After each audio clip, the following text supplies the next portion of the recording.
A few months ago, I embarked on a journey to have my girlfriend Ellie play through a bunch of games in the Legend of Zelda series. She had zero experience with them, so I wanted to see what she'd think and how she'd do. Over 50 hours of gameplay later, the results are in, and let me tell you, they are just as interesting as I'd hoped they'd be. In this video, I want to zoom out beyond the individual episodes we've made to examine her entire journey with the Zelda series so far, and hear from Ellie herself about the process. As you might assume, I wanted to start Ellie where it all began, the original The Legend of Zelda for the NES. This is the birthplace of Link, one of the most famous video game characters of all time, although given its age, I wouldn't be surprised if many modern Zelda fans haven't even played this one. It shows its age in many ways, and I wasn't sure if Ellie was even gonna like it. As she began wandering around Hyrule, I waited with bated breath to see what she was gonna think. Now, it's important to note I did not provide Ellie with the game's manual before we started filming. As many comments on this video pointed out, that was not a good decision. These days, video games don't even have physical manuals, but back in the 80s, they could be vital for understanding what you were playing. The manual for the original Zelda contains maps, item explanations, and even reveals overt secrets. I never had the original manual, so as we began, I didn't think about how important it might be, which was a big mistake. Without it, Ellie was left to her own devices in a game that on its own doesn't actually tell you very much. Back in these days, hardware was so limited that just including instructional text or the context of a narrative was a big ask, and without much of that acting as a gutter guard of sorts, Ellie quickly got lost. This first entry is actually one of the most open in the entire franchise, despite its relatively small size. That structure would change and become increasingly refined in subsequent entries, as we'll see shortly, but this game also lays out a number of series mainstays that have remained fairly consistent. The classic Zelda dungeons, for example, make their debut here, and while they become much more sophisticated over time, the basic structure remains the same. Over the course of 5 hours, Ellie explored a number of those dungeons, as well as the overworld, but no matter where she was, the game's combat consistently proved to be troublesome. It's pretty straightforward, with Link needing to strike enemies with his sword, but your combatants are very aggressive and quickly drain your life if you're not careful. The manual would have helped Ellie to decipher a lot of the game's more arcane elements, but actually defeating enemies and overcoming bosses was solely up to her. The task often proved maddening, especially when considering the death always meant spawning back at square one. Any acquired items are maintained, but Link always respawns on that same screen. Ellie did make progress in the game, but was almost always feeling a potent combination of confused and frustrated, which doesn't typically compel one to continue playing.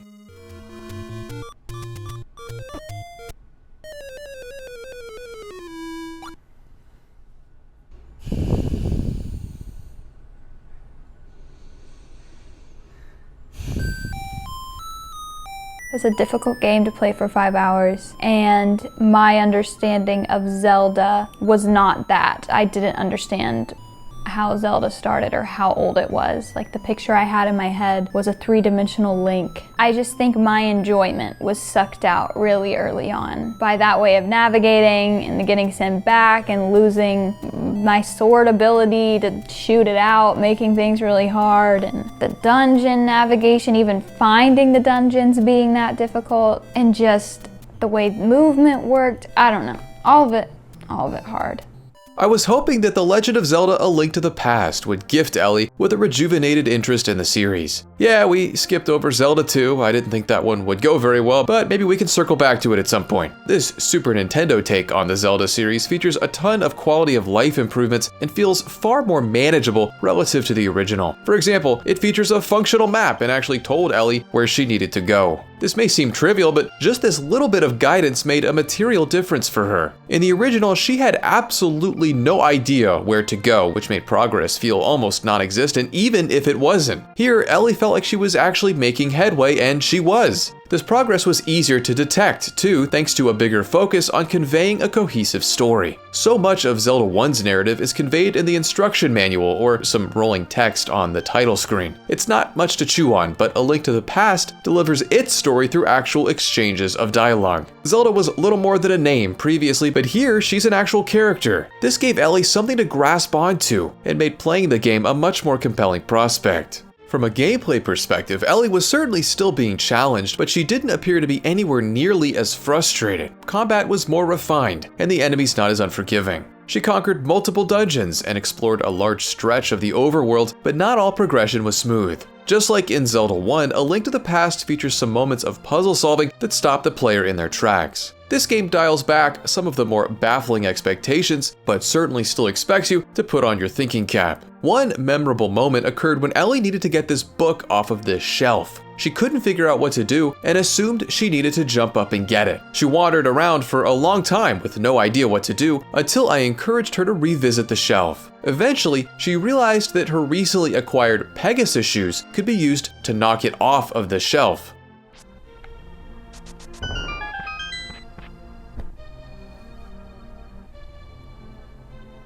How did I not try that? She'd solved the puzzle, but Ellie seemed to feel more frustrated than accomplished, lamenting the fact that figuring this out took her as long as it did. This example highlights the structure of many Zelda puzzles. There is one way to solve it, and the solution is either going to click or it's not. If it does, that feels very satisfying, but if it doesn't, you can find yourself wandering aimlessly until you finally figure it out, or these days, just Google it instead.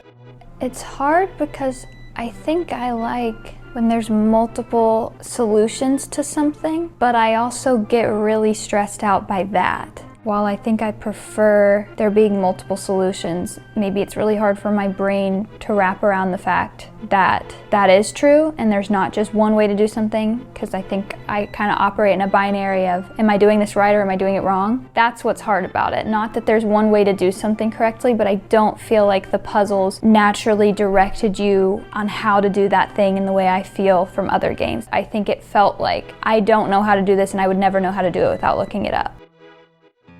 This type of puzzle solving is a mainstay of many Zelda games, including Ocarina of Time, the first 3D entry of the series. This remains one of my favorite games of all time, so my excitement to watch Ellie try it was about as high as it could be. Unsurprisingly, moving around was a big adjustment from the top-down games. Ellie's played a ton of 3D games, so you'd think there'd be nothing to it, but these early explorations into the third dimension haven't aged that gracefully. She was constantly trying to move the camera with the other analog stick, but that wasn't an option, leading to some serious disorientation that plagued her for hours. Despite this though, Ellie was beginning to display a certain Zelda literacy. For example, she'd grown accustomed to picking up grass in A Link to the Past, so she immediately tried to do that in this game. She understood how dungeons worked at this point, so she knew to start searching for a dungeon map and compass once she got into the Great Deku Tree. Despite the added dimension, Ocarina of Time featured so many elements that Ellie recognized from past games that it was easier for her to get into the groove. This literacy has compounded over the course of this series. By the time Ellie was treading into Twilight Princess, for example, she knew the Zelda formula like the back of her hand. We typically jump around to a bunch of different games when making these videos, which is part of why I wanted to dedicate time to a particular series. That way we can see how a newcomer perceives so many different steps of the same journey in a condensed period of time. I do think I started to develop a literacy and it didn't feel completely foreign. I maybe, when I was getting frustrated, wasn't really cognizant of that or able to reflect on how much better I was than starting the first game. Had I played Ocarina of Time first, I think that I would have struggled a lot more than I did having played the other games. Ocarina of Time is currently the Zelda game that Ellie has spent the most time with. Between 2 videos and a couple of live streams, she's put almost 20 hours into the game, which has given us a chance to see how she progresses with one single game. Of the first 3 entries, Ocarina easily grew into her favorite, which stayed steady even with subsequent entries. Despite its aging controls and graphics, this landmark adventure can still work its magic on someone who's never played it before. With these first 3 games, it felt like Ellie got a solid grasp of what a Zelda game is. From here on out, each additional game felt like a chance for Ellie to see how the standard Zelda formula could be flipped on its head. For example, Majora's Mask felt a world away from Ocarina, despite it being built in the same engine and reusing a bunch of assets. The tone is completely different here, opting for a much darker, twisted atmosphere, which I think Ellie tended to like. Despite the huge thematic departure, this could have been a very safe follow-up from a mechanical perspective, but that's not the case at all. Instead, as most of you likely know, a 72 in-game hour time limit is imposed on the journey, drastically changing how the game functions. Such a shift made for a very interesting episode of the show, since Ellie had to adapt to an unfamiliar circumstance. Unsurprisingly, she didn't like being timed. It created a perpetual stress that I hadn't seen in her since the first game. Boss fights always applied some pressure, but when you're on the clock, it's a whole different ballgame. Don't be scared. I feel a lot of anxiety. Oh my god. Run, Link! Target him right now. He won't target. I'm pressing that button.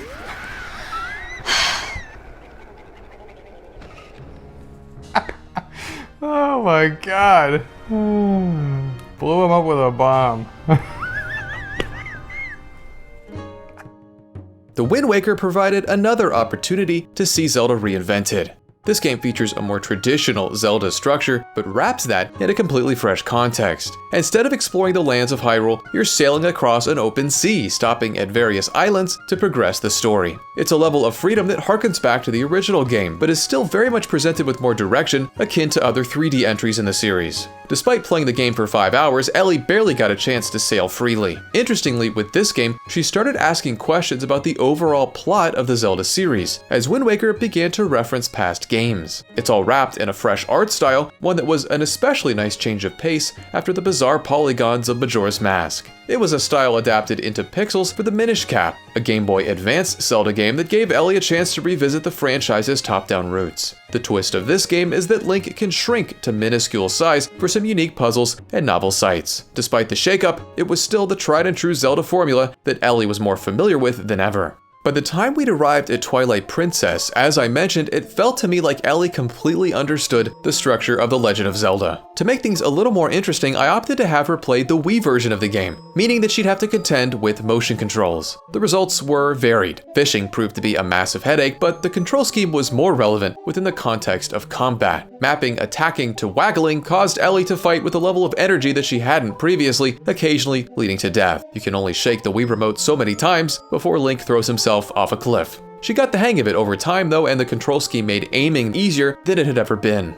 A lot of comments on this episode lamented the fact that we played this version and not that of the GameCube, with people assuming that Ellie would have liked the latter more. It's important to note though, that these videos are never about setting Ellie up to like a game. As much as possible, it's about tasking her with an experience that she hasn't had before. With as familiar as the Zelda formula was getting, I wanted to shake things up, pun somewhat intended, and I think it made for a more interesting episode. Despite that, it was clear that with each Zelda game, Ellie was growing less surprised.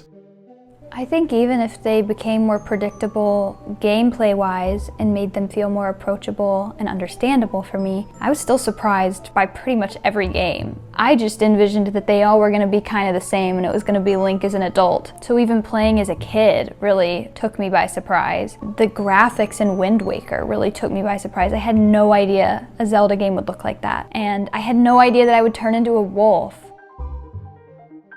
To avoid falling too far into predictability, I opted to jump straight into Breath of the Wild for our next game. That did leave Skyward Sword hanging out to dry, but again, maybe we can feature that one in a future episode. Breath of the Wild is finally the Zelda game that majorly reinvents the franchise again. Some would argue that's for the better, others for the worse, but there's no denying that this game features a lot of change. That change is predicated upon a massive, completely open world just waiting to be explored. Whoa! Holy shit! Oh my god, this is beautiful! Oh my god! This is so pretty! Wow! Wow! Why do I want to cry? Let it out, let the tears out. Let the tears out. What's going on? Oh, it's just really pretty. This reaction was exactly what I was hoping to see and signaled her mindset for most of her playtime. Over the course of the series, Ellie had stopped asking as many questions as she did in the first few episodes. She'd begun to understand how everything worked and didn't need to be as inquisitive. With Breath of the Wild, she was asking more questions than ever. She wanted to know if this were possible, if that were possible. It's exactly the kind of mindset that the game encourages. Unlike most other games in the series, if you want to do something, you probably can. Even if the developers didn't intend it necessarily, there's probably some way to pull it off. This led Ellie to explore constantly, never really getting stuck, because if a particular challenge or shrine started to frustrate her, she just left and did something else. I loved Breath of the Wild. I love that kind of open world. I liked the familiar framework of I need to get these shrines completed. And I also liked that I could just leave. I could kind of choose my own adventure and what order I want to do things in, and it kind of chose for me if I wasn't capable of doing things. So I really like how open that is. I think it can be really daunting at the same time. To have that much going on, that feels really different from any other game, so I think that surprised me. But I really liked Breath of the Wild. I could see myself easily putting a lot of hours into that game. With Breath of the Wild, Ellie was free. But what's interesting is that Ellie was also free in Zelda 1. That game, though, overwhelmed her to a degree that she didn't even want to play it anymore. All these games later, that feeling was gone. She died a bunch, just like in Zelda 1, but in Breath of the Wild, she was always ready to jump back in for more. Again, this is a product of the modern nature of the game, but I think it also speaks to how well Ellie is now able to speak the language of The Legend of Zelda. Fighting enemies, solving puzzles, opening a treasure chest, it's all second nature now. The classic Zelda chime that signifies progress was once just an assortment of beeps, but now I suspect Ellie knows it by heart.